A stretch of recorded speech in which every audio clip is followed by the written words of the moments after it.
Imagine starting a journey to better your health and quality of life, only to end up doing the exact opposite. We haven't been in a situation before where it has become possible, or maybe even inevitable, for people embarking on their own weight loss journeys online to end up doing the exact opposite instead, risking their health for views and possibly the more significant factor, money.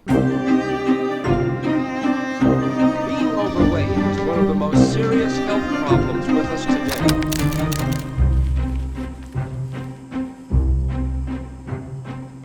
Losing weight and staying healthy is no easy task. And it often seems like we can agree more on politics than we can on what to put in our mouths. How can we tell the fads from the facts? Historically, we can find all kinds of batty diets, hacks. One man has proved beyond a shadow of a doubt that losing weight can be effortless, enjoyable, and best of all, permanent. And frankly, scams that try and convince us that there's this magic key to fat loss that will make your life 10 times better, easier, sexier, and solves all your problems. There's no need for so much confusion. The rise of the internet has created an environment where you have all the information that you could possibly want at your fingertips. High tech is now the hottest thing going.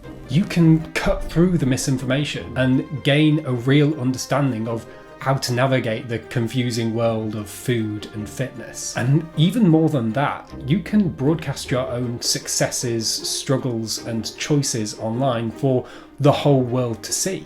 Great. So documenting your weight loss online sounds like a nice idea. You can keep yourself accountable, gaining encouragement and support when you're doing well. People like Amberlynn and others saw this opportunity and immersed themselves in YouTube, utilising this tool to realise their weight loss goals. I wanted to start a YouTube channel for weight loss. I see a lot of videos of other people doing it. However, looking at these people now, you might start to ask the question, what the hell went wrong?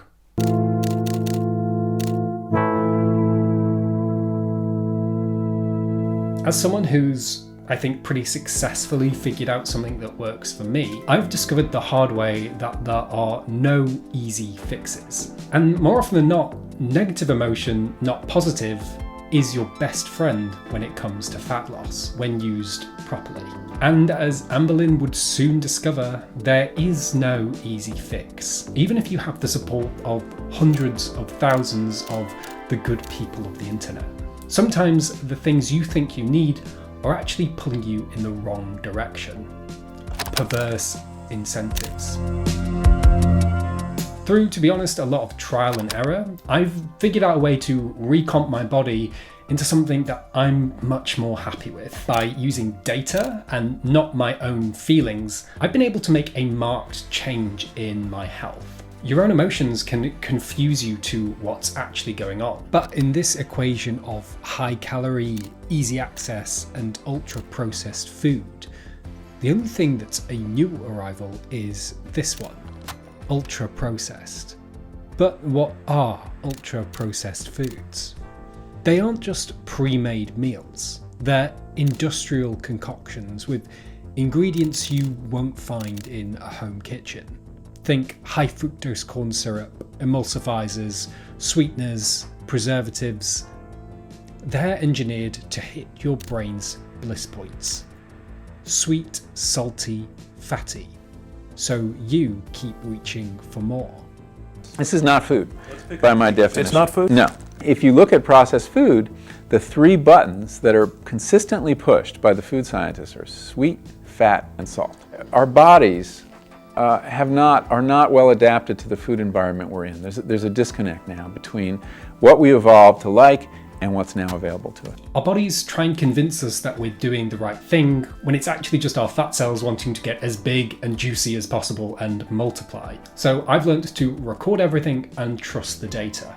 Following positive emotion has led our species to the top of the food chain. And insofar as that relates to calories, eat when you can, because you don't know where your next meal's coming from. And when you do eat, it's usually a huge reward for an awful lot of hard work hunting and gathering. And so the positive emotion of eating and the positive emotion of social relevance and attention have led Amberlynn to almost double her already unhealthy starting weight. In my opinion, it's not just food that's to blame.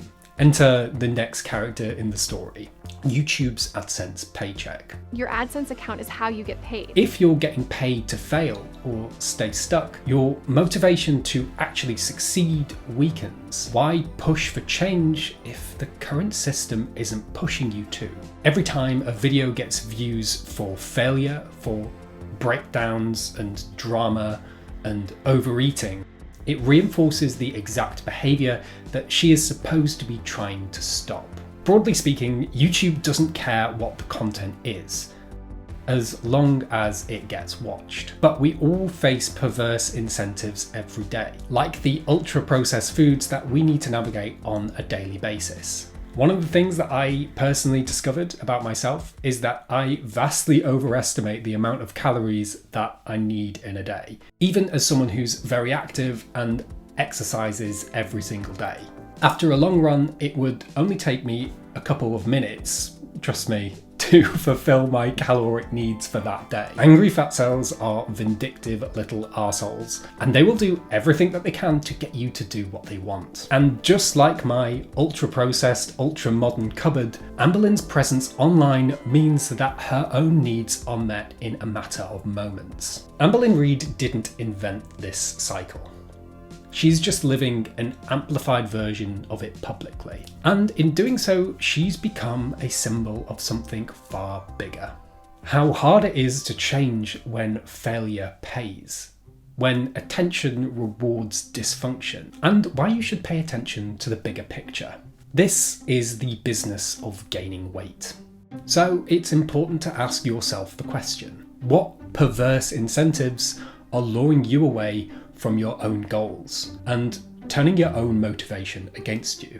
Whether it's a job that has certain benefits, friends who are just really fun to be around, social pressures to drink and eat fast food, we all face these pressures in our daily lives. We're a lot more like Amberlynn than we care to admit. Following positive emotion to our own detriment, feeling resentful about negative emotion, can lead you down a dangerous path of doubling down. So why not do something today that doesn't feel good? Reverse the perverse incentive. That's all from me today. Bye. The human body is a marvelous, complex mechanism with a very delicate balance. Yet the plain facts about nutrition are very simple to learn and follow. There is no need for miracle products or diets.